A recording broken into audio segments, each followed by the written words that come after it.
معمر قذافی، ایک ایسا نام جس میں بہت سی کہانیاں چھپی ہیں، کبھی ایک انقلابی ہیرو تو کبھی ایک عالمی اچھوت۔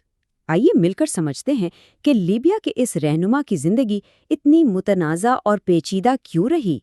یہ الفاظ تھے معمر قذافی کے اپنے اقتدار کے بالکل آخری دنوں میں۔ تو سوچنے کی بات یہ ہے کہ جو شخص 42 سال تک لیبیا پر حکمرانی کرتا رہا، آخر اس کا انجام اتنا پرتشدد کیسے ہوا؟ کہانی کہاں سے بگڑی؟ اس سوال کا جواب جاننے کے لیے ہمیں کہانی کے اختتام سے نہیں بلکہ اس کی شروعات سے دیکھنا ہوگا۔ تو چلتے ہیں اس وقت میں جب قذافی ایک نوجوان پرجوش افسر تھے جن کے دل میں عرب قوم پرستی کا جذبہ تھا۔ اور یہ انقلاب صرف نام کا نہیں تھا۔ اقتدار سنبھالتے ہی قذافی نے بہت تیزی سے کام کیا۔ صرف چند سالوں میں انہوں نے لیبیا کا نقشہ ہی بدل دیا۔ اٹلی کے اثاثے ضبط ہوئے، امریکی اور برطانوی فوجی اڈے بند کرا دیے گئے، اور سب سے بڑا قدم، تیل کی صنعت پر سرکاری کنٹرول حاصل کر لیا۔ اس ایک قدم نے لیبیا کی قسمت بدل دی، کیونکہ اب ملک کی بے پناہ دولت براہ راست ریاست کے ہاتھ میں تھی۔ اچھا، تو اب جب اقتدار پوری طرح غدافی کے ہاتھ میں آ گیا تو انہوں نے ایک بالکل نیا اور منفرد سیاسی نظریہ پیش کیا۔ اسے انہوں نے نام دیا جماہیریہ کا، یعنی عوام کی ریاست۔ ان کا خیال یہ تھا کہ یہ براہ راست جمہوریت کی ایک شکل ہوگی جہاں لوگ خود حکومت کریں گے۔ یہ پورا فلسفہ، جسے تیسرا بین الاقوامی نظریہ بھی کہا جاتا ہے، انہوں نے اپنی مشہور یا کچھ لوگوں کے لیے بدنام زمانہ گرین بک میں لکھا تھا۔ لیکن وعدہ اور حقیقت میں بہت بڑا فرق تھا۔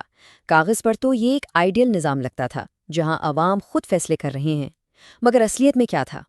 حقیقت یہ تھی کہ تمام بڑے فیصلے قذافی اور ان کے قریبی ساتھی ہی کرتے تھے، یعنی اختیار ایک ہی جگہ مرکوز تھا۔ تو پھر اس نظام کا فائدہ کیا ہوا؟ فائدہ یہ ہوا کہ تیل سے آنے والا پیسہ عوام پر خرچ کیا گیا، اور یہ واقعی ایک بہت بڑی تبدیلی تھی۔ لیبیا میں مفت علاج، مفت تعلیم، حتیٰ کہ یونیورسٹی تک، بے گھر لوگوں کے لیے گھر بنائے گئے، خواتین کو برابر تنخواہ جیسے حقوق دیے گئے۔ ان سماجی پروگراموں کی وجہ سے لوگوں کا معیار زندگی ڈرامائی طور پر بہتر ہوا، اور یہی قذافی کی ابتدائی مقبولیت کی سب سے بڑی وجہ۔ ٹھیک ہے، تو اب کہانی میں ایک نیا موڑ آتا ہے۔ قذافی کے عزائم صرف لیبیا کی سرحدوں تک محدود نہیں تھے، ان کا انقلابی ویژن دنیا بھر میں پھیل رہا تھا، اور یہی وہ نقطہ ہے جہاں ان کا تصادم باقی دنیا سے شروع ہوا۔ تو سوال یہ ہے کہ ایسا کیا ہوا؟ ایک انقلابی لیڈر جو اپنے ملک کو جدید بنا رہا تھا، وہ عالمی سطح پر ایک اچھوت، ایک دہشت گردی کا ریاستی سرپرست کیسے بن گیا؟ یہاں سے معاملات بہت تیزی سے خراب ہوئے۔ 70 کی دہائی میں انہوں نے دنیا بھر کے عسکریت پسند گروپوں کو فنڈ کرنا شروع کیا۔ پھر 1986 میں امریکہ نے لیبیا پر بمباری کی، اور پھر آئے وہ دو بڑے واقعات جنہوں نے سب کچھ بدل دیا۔ 1988 میں لاکربی کے اوپر پین ایم فلائٹ کا بم دھماکہ، اور 1989 میں UTA فلائٹ کا دھماکہ۔ ان دونوں کا الزام براہ راست لیبیا پر آیا، جس کے نتیجے میں اقوام متحدہ نے سخت ترین اقتصادی پابندیاں لگا دیں۔ اور ان پابندیوں کی قیمت کیا تھی؟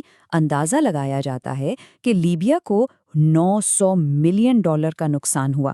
یہ صرف ایک عدد نہیں ہے، اس کا مطلب تھا کہ ملک کی معیشت تقریباً ایک دہائی تک مفلوج رہی، اور اس کا سب سے زیادہ اثر عام لوگوں پر پڑا۔ اب جب عرب دنیا اور مغرب دونوں طرف سے قذافی تنہا ہو گئے تو انہوں نے ایک بہت ہی دلچسپ اور اسٹریٹجک تبدیلی کی۔ دیکھیں، ان کا پہلا خواب تو تھا پین عربزم کا، یعنی تمام عرب ممالک کو متحد کرنا، لیکن یہ خواب کبھی پورا نہیں ہوا۔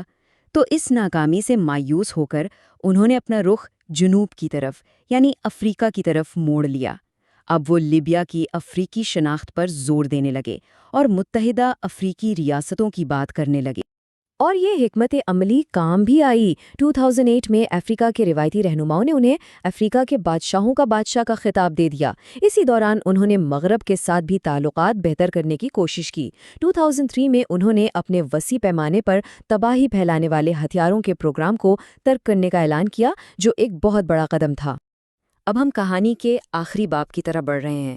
مغرب کے ساتھ یہ مفاہمت زیادہ دیر نہیں چلی، کیونکہ 2011 میں عرب بہار کی ایک ایسی لہر اٹھی جس نے پورے خطے کو ہلا کر رکھ دیا، اور اسی لہر نے قذافی کی 4 دہائیوں پرانی حکومت کا تختہ الٹ دیا۔ اور یہ سب کچھ اتنی تیزی سے ہوا کہ دنیا حیران رہ گئی۔ فروری میں بنغازی سے احتجاج شروع ہوا، مارچ تک حالات اتنے بگڑ گئے کہ نیٹو نے فوجی مداخلت کر دی۔ اگست میں باغی طرابلس میں داخل ہو گئے اور پھر 20 اکتوبر کو قذافی کو ان کے اپنے آباری شہر سرت میں پکڑ کر ہلاک کر دیا گیا۔ صرف 8 مہینوں میں ایک ایسی حکومت جو ناقابل تسخیر لگتی تھی ختم ہو گئی۔ تو آخر میں سوال وہی رہتا ہے، معمر قذافی کی اصل میراث کیا ہے؟ ایک انقلابی، ایک آمر، ایک نجات دہندہ یا ایک دہشت گرد؟ شاید وہ یہ سب کچھ تھے۔ ان کی شخصیت اور ان کی حکومت تضادات سے بھری ہوئی تھی، اور یہی وہ پیچیدہ حقیقت ہے جس کے ساتھ لیبیا اور باقی دنیا آج بھی نمٹ رہی ہے۔